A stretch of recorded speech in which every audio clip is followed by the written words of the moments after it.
Hey guys, what's up? My name is Dan and welcome back to this channel. Today we're going to be talking all about Arsenal versus Chelsea at the Emirates. An important game. Obviously, we need to stay as close as we can get to Liverpool.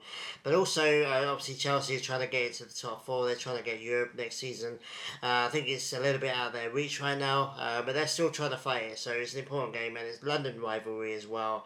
It was an interesting game, to be honest with you. Obviously, we still don't have our front three, although Martinelli is back and he started this game, which is great. He's still way off it in my opinion, but still we've missed him and we've missed his directness and his threat. So that's one little bit of good news, I guess. We did end up winning this game 1-0, which is great. Merino got a really good header in, I think it was like the 20th minute, and then we just pretty much saw the rest of the game out. Interesting game. Chelsea clearly had a game plan which was super defensive and just kick the absolute crap out of every single Arsenal player. Seems to be a thing now. The referee, I'm not going to talk about the referee, I'm not going to name him, I'm not going to give him any airtime, I'm not going to give him any kind of attention. Horrific. Really, really terrible. In terms of fairness, in terms of, okay, well, I'm going to let one team do whatever they like, and I'm going to penalise the other team for doing absolutely anything. Just Fofana should have got two red cards in this game. Stabbed on Declan Rice at one point. VAR stared at it in slow motion and went, nah, that's right. I think their correct words were it wasn't enough force in the stamp. It was okay that he stabbed him in the first place, but there wasn't enough force in the stamp, which, whatever that means. Should have got sent off, fouling all game. Got a yellow card only because he prevented a fast throw-in, which is absolutely disgusting, in my opinion. Horrendous player, atrocious player, probably a Chelsea player that I haven't really hated a Chelsea player in a long time, but Fofana might be it. Neto as well went to Chelsea and became insufferable. I mean, I don't know what's happened to him. He was a decent player at Wolves, just absolutely insufferable now. Whiny players dropping like flies all the damn time. Caicedo coming out after the game goal. Oh, they've been together for 7 years and we've been here for one and we're better than them. Like, two of the most incorrect fucking things you could say on camera ever. First of all, there's been loads of pictures going around of the Arsenal squad 7 years ago. I think only Saka, I don't even think Saka was in the squad. I think Saka was in the U18s 7 years ago. So just atrocious lies that he said on camera that quite rightly has been memed the crap out of ever since. Just dropping like flies the whole game, kicking, fouling. Their intention was just to kick us, get us provoked, get us, get a player sent off. They know now, everyone knows now, any opposition knows now that if you play against Arsenal, you are going to be allowed to get away with crap that you probably wouldn't think that you'd get away with. And Chelsea just ran the line. They took the line and ran with it, to be honest with you.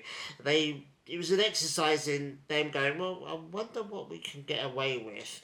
And they went with it. And apparently they can get away with quite a lot. We should have scored more. Again, our lack of attacking threat is abysmal to see. Merino scored a really good goal. It was the first set piece we scored in a long, long time. Set piece FC is back, obviously, but everyone's like, oh, there's a stat out there that we've got the most set piece goals. Great, but we haven't scored a set piece goal in about 3 months, so it's apples and oranges at this point. But yeah, it is what it is. Chelsea, they absolutely would have died to get a point in this game, let alone a win. A win would have been probably the best result of their season. And they failed. They tried and tried and tried. They couldn't get past our defence. Gabriel was amazing this game. David Raya as well, another clean sheet for him. World class goalkeeper. I would say best goalkeeper in the league right now. And it pulled off a couple of really good saves, to be honest with you. He kept us in the game. But yeah, 1-0 win. I don't care if it's 5-0 or 1-0. It's the 3 points that matters. We've kind of crushed their top four hopes now. They can still get it, but we've severely dented it. Man City doing their resurgence. Newcastle as well knocking on the door. It looks really... That top four fight looks really tough, and I'm super glad that we're not involved in it. And Nottingham Forest as well. Don't forget that they're floating around in there and all. So, overall decent weekend, decent game. It's just so sad that we've got to play against the 11 men on the pitch, and then incompetent referees, and then incompetent VAR. The referee doesn't get to watch it in slow motion and overanalyze it for 20 minutes in 45 different angles. He gets a snap second decision, and he goes with it. I mean, this particular ref obviously gets it wrong more than he gets it right.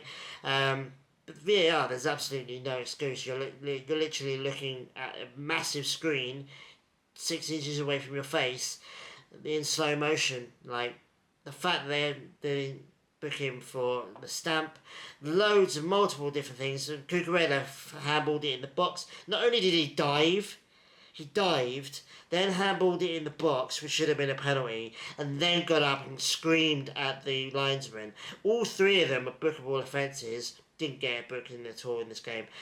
Just absolutely atrocious, man. The thing that winds me up, the thing that gets me irate, is the fact that it's just so clearly obvious now. There's no debate. There's no conspiracy theory. There's no, are the referees against Arsenal this season? Like, it's blatantly obvious. Like, any game, any other team stamps on a guy who's already on the ground, stamps on him, that's at least a yellow card. Some referees will give that as a red. If it was a Man United player on the ground being stamped, automatic red for whoever they were playing. Same with Liverpool this season. So it's the obviousness of it. It's the blatantness of it that winds me up. But it is what it is, and we've been dealing with this for the last 3 or 4 years now. Like, it's nothing new. It's becoming more and more aggravating because it's just so clear now. There's no excuse. And then you get the ref fucking TV show going, I agree with the referee. It wasn't a foul. And it's like, well, you're doing gymnastics. You're doing mental gymnastics to try and justify the atrociousness of the officiating. Because that's essentially what he's being paid for. He's being paid to say, oh, yeah, that was a correct decision. Yeah. I mean, I could see why it could have been a foul. I could see why it could have been a red. But no, I agree with the referee for no real reason other than the fact that I'm being paid for. It is what it is. I'm not going to worry too much about it. It is what it is. And we move on now. Obviously, luckily we got the win and we got an international break to kind of get over that now. Bukayo Saka's on the precipice of coming back into the team, probably on the bench. We've got Fulham after the international break on the 1st of April, which is funny. He might be on the bench for that. And then we've got Everton again a few days later, and then we've got a huge game against Real Madrid at home.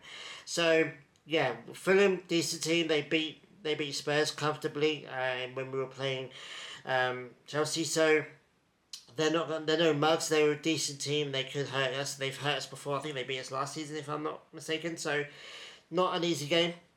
Everton as well. They look much better under David Moyes than previously. So that's going to be a tough game as well. But on the paper, we should be beating them both. But whether we will or not, it'd be nice to get 2 wins like that and then go to the Real Madrid game with a little bit of confidence. But at the moment, we're kind of struggling a little bit. We're kind of holding on for dear life, it feels like. Odegaard still, I mean, he's got a couple of assists and he's doing better now than he was a couple of months ago, but he still needs to pick it up, in my opinion. Especially with shooting. Just have a shot, bro, for God's sake. Stop passing the extra pass. Just have a shot every once in a while. You are a good long-range shot taker. Do it more, please. Anyway, that's it for now. I'll be back, obviously, in a couple of weeks for the Fulham game.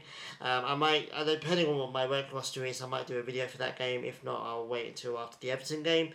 I probably will do a video for the Real Madrid games, because that's massive games, the biggest games of Arteta's managerial career. So I'll do a video on that as well. So expect more videos towards middle of April. Obviously, the international breaks come at an inopportune time. I might do some videos on Mexico as well. If you want to see that, that'd be cool. Let me know.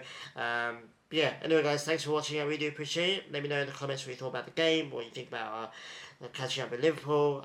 Let me know anything to do with Arsenal. Let me know in the comments. We'll talk about it. So, yeah, thanks, guys, for watching, and I'll see you guys very soon. Adios.